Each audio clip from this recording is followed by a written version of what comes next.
lost my mind, but could ya please help me find it? They talk about the golden ocean. I should remind them, I shift the culture. I left the ulcer on the bullshit that they labeling rap shit's out of order. I alter. Hey man, say man, it's your boy Rob back at it one more time with another banger. Hey yo, check this out, man. How NBA legends and players explain how scary good Larry Legend Bird was. You know what I'm saying? On this channel, you know, we done had a bunch of GOAT discussions, you know what I mean? And this is somebody who undeniably should be in that discussion. So before we get started, I'm gonna introduce myself. I go by the name of Ra, you know what I'm saying? Hoop fan, you feel me? At the end of the day, I'm a hoop fan, you feel me?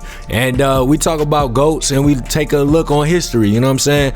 And they're gonna talk about how scary good Larry Bird was. If you think Larry Bird is a top 3 player, hit that like right now. If you don't think he cracks the top 3, hit the dislike. Let's see who win. If you new here, hit that subscribe like I said, and we're gonna get into it. Let me know your all-time starting 5 if you had to draft right now in the comments below, and let me know where you tune in from. Hope y'all doing good and staying safe. Let's get to the video, man. Hey man, it's your boy YG aka Yangala, and Larry Bird is one of those guys we have to put respect on because he was cooking your favorite player in the 80s, and what made him so special is that he can shoot lights out and his IQ was off the charts. That's what really made him unguardable. And the cherry on top of all of that is that he will talk a whole lot of trash, and it was so disrespectful. I'm not gonna say anything because the NBA legends gonna talk about it, but Larry Bird was so good that he scored 47 points with his left hand. It was getting too easy for him in his 47. prime. And I hate how people don't think Larry Legend won't survive in today's league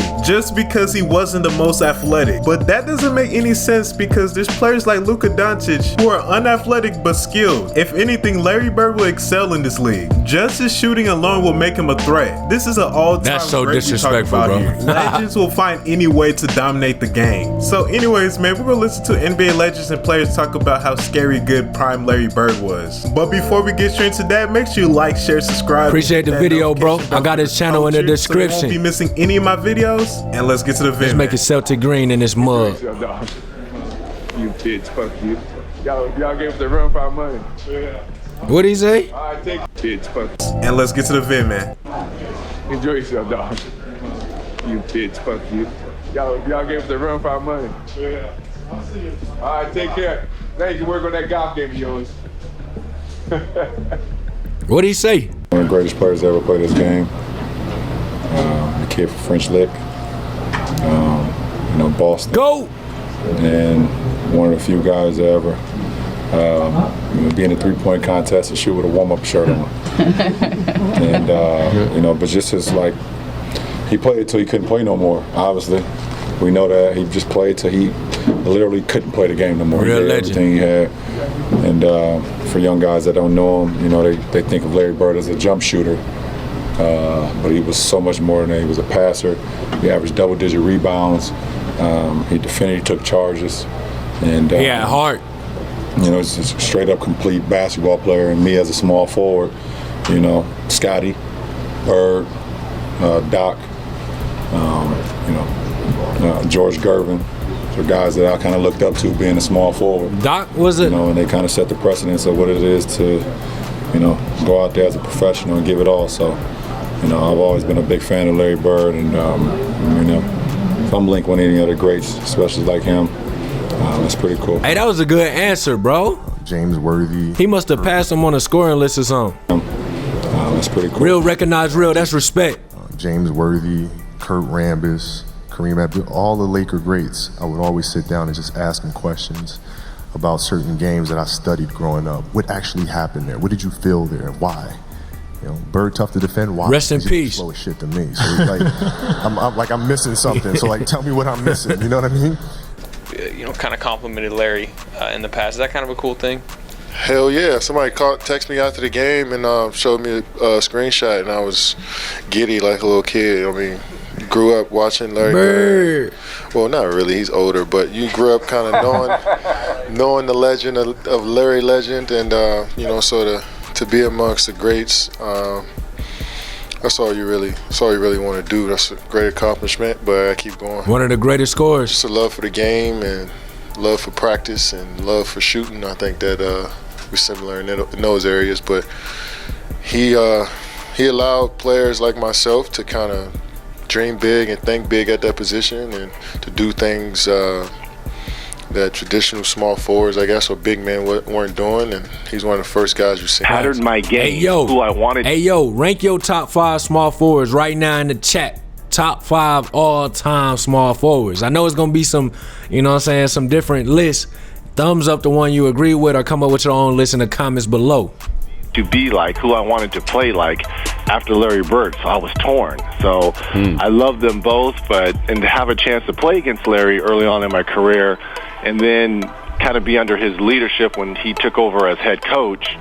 He was head coach? It was a thrill for me, because that was, one of the players that, I really I thought Larry was just an executive. And patterned my game after. What Larry was able to do on and off the court, it defied description, and it was very much like being on tour with the Grateful Dead, in that you never knew what Bill was gonna, Walton, you knew okay. it was going to be fun. You knew it was going to be great. You knew it was going to be dynamic. You knew it was going to be explosive. But you could never say, that's what's going to happen. I think his first 8 or 10 points were left-handed. And at that point, McHale was still coming off the bench. And so Larry scores his Floater. 6th point on some kind of left-handed shot. Bird against Kersey. Why was McHale on the bench, y'all? And McHale goes, hey, Jerome, wait till he starts shooting right-handed. James for Bird, another three-point try. Well, left-handed is one thing, but when the game got close, I had to go back to the right one. I think it went right down the wire, and we might have won by 1 point. Beat you right there. You got to keep him under control. I went to shake his hand. He wouldn't shake my hand. And I remember saying to myself, well, maybe he's just getting into the game. And I remember the first play of the game, he said, you don't even belong in this league, Holmes. And he shoots a 3. I'm like, I wasn't mad he made the 3. I said, did he just call me Holmes? But I remember after the first time, I made a great play against him. I remember him saying, he said, you got some toughness, man. I like you. But he said, I'm still getting 40 tonight. What'd he get? He got about 38, so he kind of proved his point. I mean, I knew he was a super player before I came into the NBA, but when I had a chance to play against Larry Bird, and I can count on one hand the type of guys like him that you had to be totally focused in on. Hey, that was pure. He would embarrass you. He embarrass you. Bird 6. Okay. Bird, for those that don't know, won 3 straight MVPs in the league with the Showtime Lakers and Michael Jordan and the Bad Boys president. 3 straight MVPs. With the Bad Boys and Jordan. So you would say that was the baddest white boy ever? No question. It's not even yes. No doubt. Okay. No doubt. Hey, Jalen Rose, one of my favorite sports analysis. What up, though? Shout out to Detroit, man, and shout out to Jalen and Jacoby, the show. I gotta tap in. I ain't really been tapped in, but I'm gonna be on it. I'm gonna get an interview one day. Quote me. And he would tell you to. Damn, I missed what he said. My fault, y'all. No doubt. Okay. No real doubt. Recognize real. I had the Bird night. That was a tough night, man. That was it. He would tell you to play and catch it over there and shoot it. Larry Bird, he was not a nice guy. Black eye and everything. He talked to everybody. He was talking trash all the time, man. But fun. A legend. And they called a timeout, and he turned around and looked at me and said, I'm going to score right here on you. And he came back out and hit about 10 in a row on me. And the last one was left-handed. And he asked me if my mother was watching. Calling shots off the glass. Who's next? Where you want this one from? Young Doc. And he just made one after another. When he got to about the 55th point, you knew it was something special. Even as a player, and that usually doesn't happen, but we were down so much at the time, you had time. Bro, who he looked like? The game. We're on the free throw line, and he literally says, left side across the 3, and you're listening to him. That's a tough feeling. Yeah, that was the one game that I think he tortured down with me. He saw this up-and-coming player, and he just tortured him mentally. That game, he tortured all of them. Torture. It was mind-blowing. I think Bird went by the bench one time, too. He fell in the bench. Oh, he did. Bro, my camera gotta stop freezing. You messing up my swagger. You messing up my flow. You know what I'm saying? You messing up my swagger. I can't have no mullet swag with this going on. Hey man, I hope it didn't freeze for a long time, y'all. Oh my goodness. I'll be so lost in the footage, bro. This is crazy.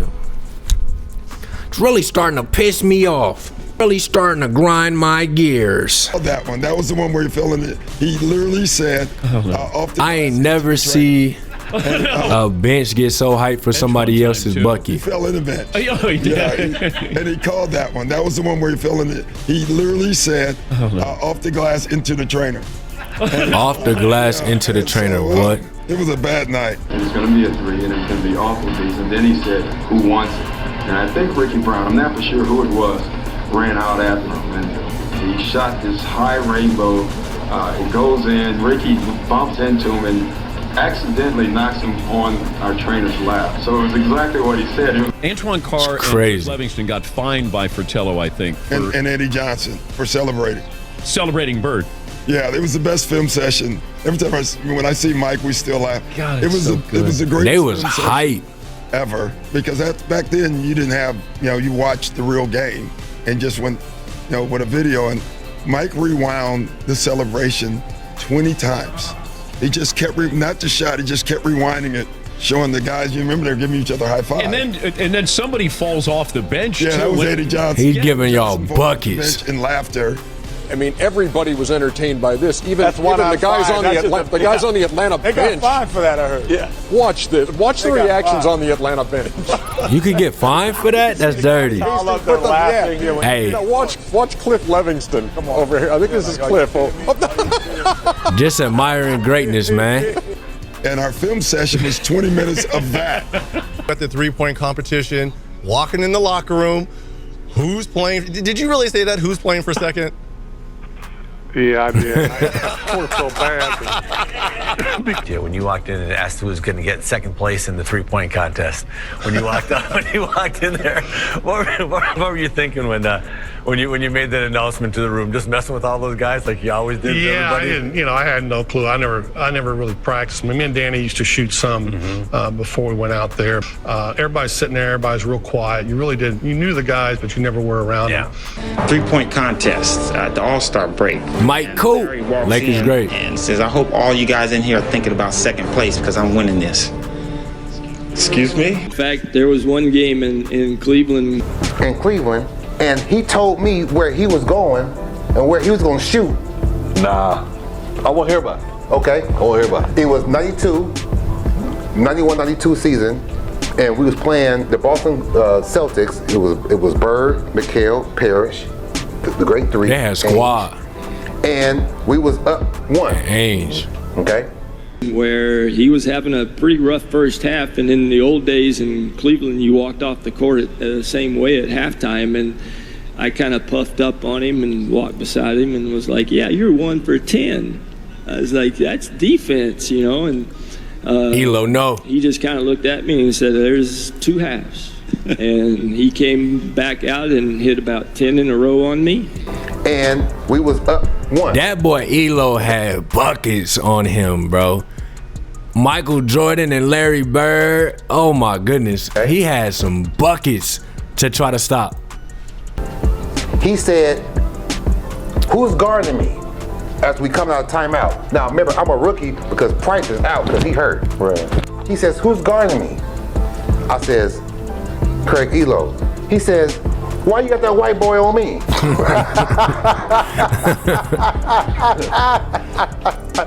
Don't put no white boy on me. He said that was the most. Now remember, Larry Bird is white. Right. And the last one was left-handed, and he asked me if my mother was watching. Bird That's crazy. To you, oh my God, Bird talk trash to everybody. Oh, I would love to react to a matchup. Did he get to a point where he had respect for you? I always tell this story about Larry Bird. I remember him, he was cursing under his breath. And I asked him, I said, Larry, what's going on with you? He says, you guys are being disrespectful to me. And I says, what are you talking about? He says, you guys are putting a white guy on me. That's disrespectful. Wait, who's the white guy you put on him? I can't remember who it was. I just started laughing. I had no comeback when he says, He says, it's disrespectful when y'all put a white guy on me. Bird used to tell people, I remember he told me a story about Xavier McDaniel. He said, The X-Man, yeah. X, I'm going to get the ball right here. I'm going to shoot a jumper right in your face. And Byron Scott, a legend. They had the ball, and DJ was stalling the basketball.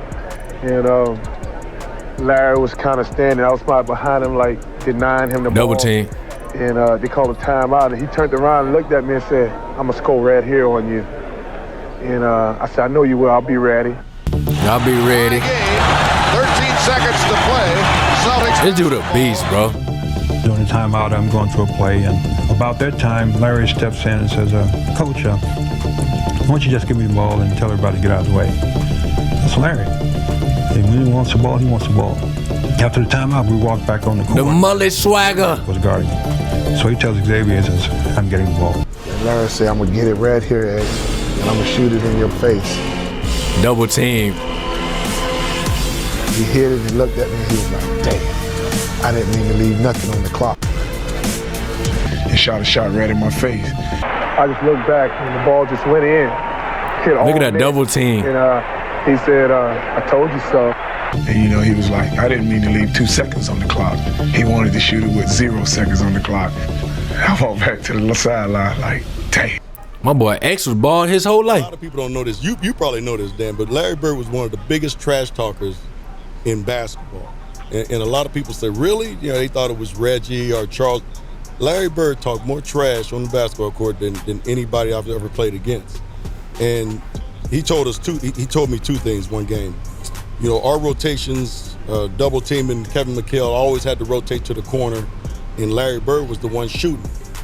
You know, so he shot one, and I mean, I'm trying to block this shot, and he would just tell me, Scott, you're a little too late. You're a little too late. So we playing them in the last play. He says to James Worthy, he says, you guys don't have to worry about it. I'm going to go right over that corner. He said, they're going to set a screen for me. We're taking the ball out. He said, I'm going to curl right over. And he's telling us to play. Look, he holding his jersey and everything. I'm going to go right over to that corner, and I'm going to catch it, and I'm going to shoot it, and I'm going to tie the game or win the game, whatever the case may be.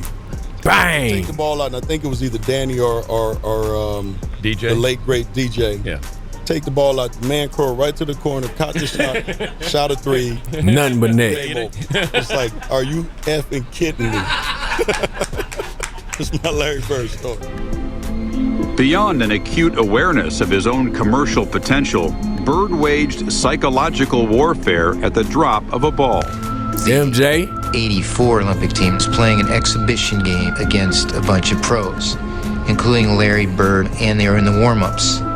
And a ball bounced down from the college end of the court to the pro end. And Michael Jordan went down to chase it. The ball happened to be picked up by Larry Bird. And Michael went up a few feet away from Larry Bird and held out his hands. And Bird took the ball and fired it back down the court over Jordan's head, as if to say, you're not only not getting this ball, I don't give a damn who you are. Larry Bird knows exactly who this guy is and what's going to happen in the next few years. And he wants to get every edge he can get right now.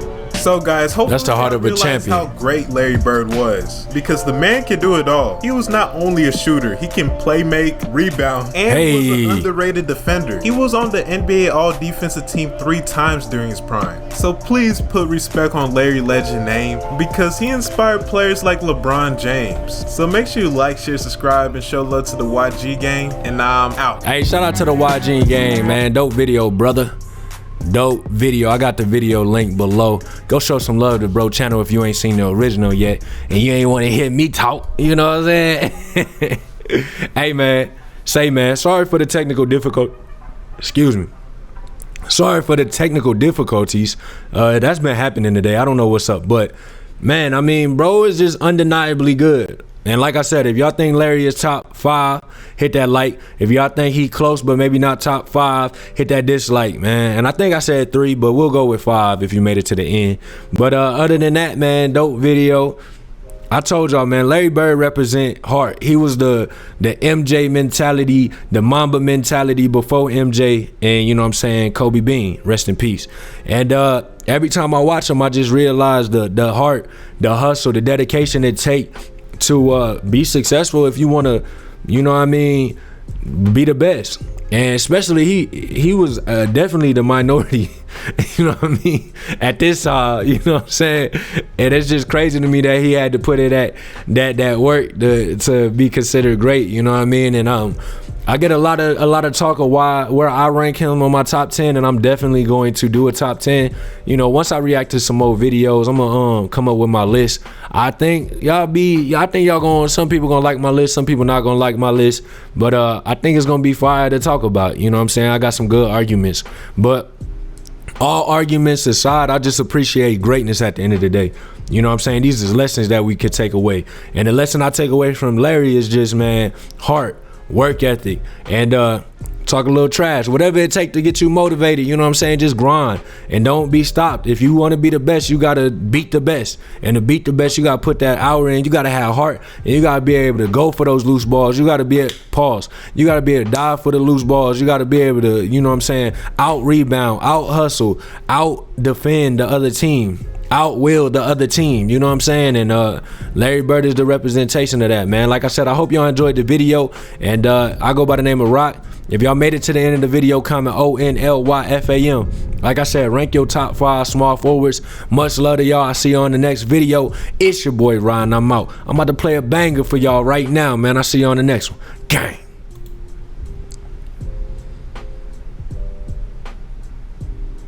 Damn, top 5 small forwards. That's gonna be tough for y'all, man. Good luck, y'all. All right, for real this time, man. Peace. And yeah, we still blazing. Half man, half flamethrower, flow immaculate. Gas mask, trash bags full of that Cali Kush. Need more cash flow. These boys smoking regular. Claim that they the plug. Doorman, get your hustle up. Circle of bosses around me. Cross cover my juggler.